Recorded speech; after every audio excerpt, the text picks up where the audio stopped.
Hi everyone, welcome to my channel, Intentional Outlier. My name is Sheila, and in this video I'm going to be talking about doing a recap for the second quarter of my growth category for my Harada method board. So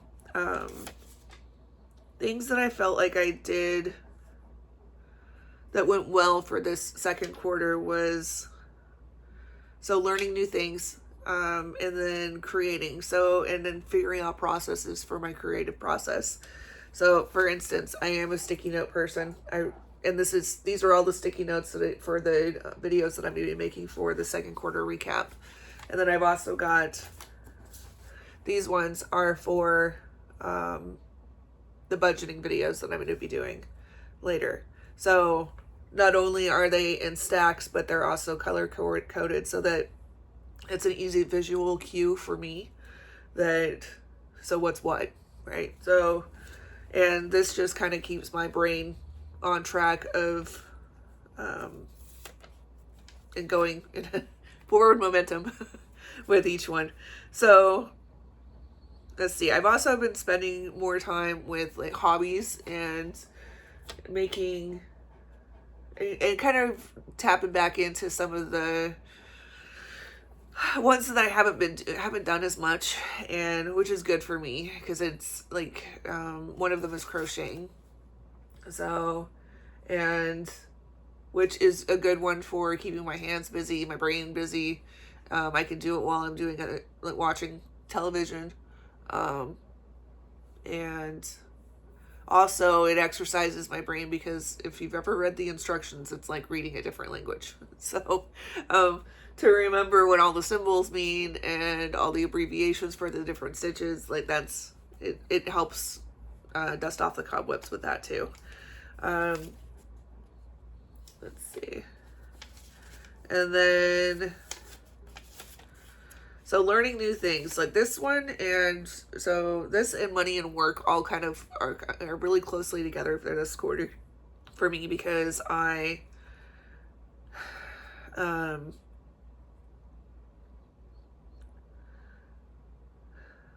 decided to invest in some commercial property this past quarter, and which was something that I knew I eventually wanted to do, but I didn't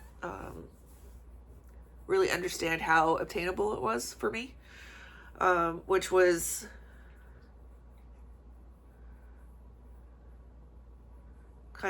it's kind of a cool feeling to like, because I don't know why, I'm not sure why. I think the going online and looking at the different platforms that advertise for them, the sticker price it's much higher than it is for either just undeveloped land or residential property investments. And so that was always kind of like, oh, well, maybe at some point I can do that. And what I did is one day I was sitting here, I was like, this is something I would really like to do to add to my portfolio, and let's just see what's out there. So I went online and I just did a basic Google search of commercial property for sale near me, and I found a website that is similar to ones that are out there for residential investments, and I found a couple places that were near where I live, because that's the other thing too, is I didn't want to create a bigger or a longer commute than what I already have for my day job. That was not part of the plan. So I found a couple places, and neither of them on the online listing actually listed what their prices were. And sometimes in the past, that's always made me a little leery because I'm like, well, if they're not going to list the price, that means it automatically in my brain sent the price through the roof where I wasn't going to be able to, it wasn't obtainable for me in my brain. That's what I thought. So, but this time I called them and I said, hey, is it possible, how much are they asking for it? And is it possible for me to come take a look? And just to see what the condition is. So there were two of them, and one of them they both called me back, and the first one, after talking to them, I was waiting for follow-up emails from that conversation that didn't come, which is fine. And then it just means that that one wasn't meant for me. It was honestly outside of my comfort zone at this point. I'm not quite there yet. And but the other one, they called me back, and I made an appointment to go look at it, and then I found out how much they were asking for it.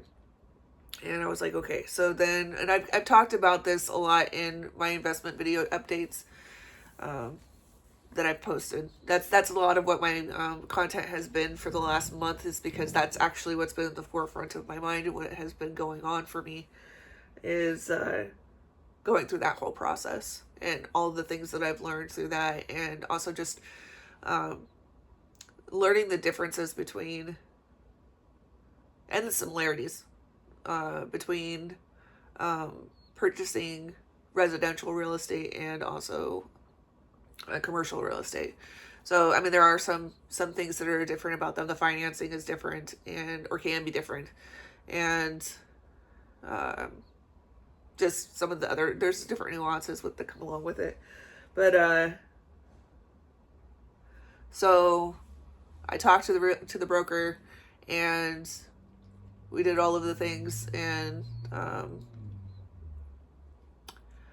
one of the things that is typically different with this type of transaction is that it takes longer to close. So the whole process of going to the title company and the underwriters and all of that, I guess from what I understand, is typically about 2 months. And so my brain was there in that mindset of, okay, this is gonna, and it also, I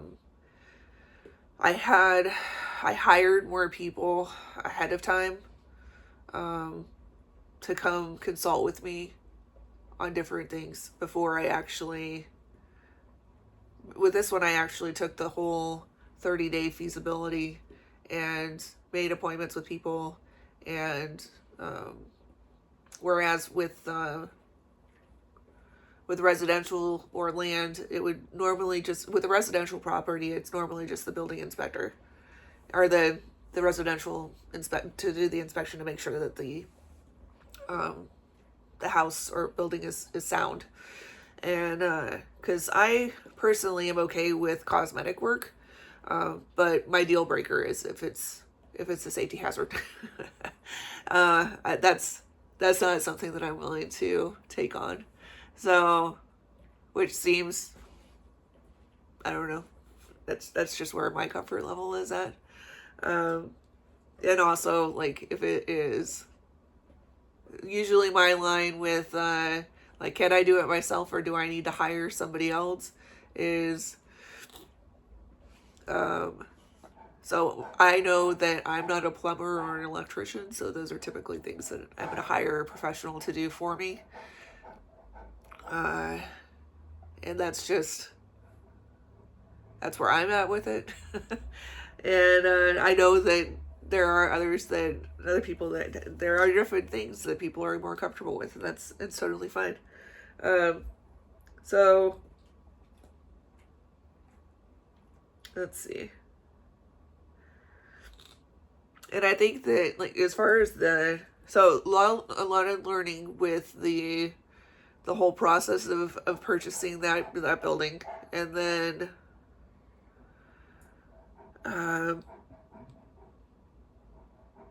the different conversations that I've had with people, and just different people that I've met during the process, which has been pretty neat too, because I'm pretty my social circle is pretty small, so it was good for me to get out there and talk to people that I don't know. I guess one of the kind of the funnier, it's funny now because I've worked through it, but the second day that I was in the building, I locked myself out, and my phone, everything was inside the building. I had yeah, and so it's funny now because, like, of course I'm here to tell about it, so nothing bad happened, or nothing worse than locking myself out. Eventually it took some time, but I got back in and got my keys and everything. But during that, I had met a lot of the people that are in the businesses around mine. So I guess it pushed me into a situation where I had to go socialize, which is, I guess, good. So that is it for this category. If there are any questions, please ask. I am doing videos for each of the categories for the second quarter. I'll also link the original video that talks more about this method and how I'm doing it and applying it to my life. Please like and subscribe, share the videos with anybody that you think could benefit from them. I am trying to grow the channel, so all of that helps. And okay, I'll see you in the next video. Thank you.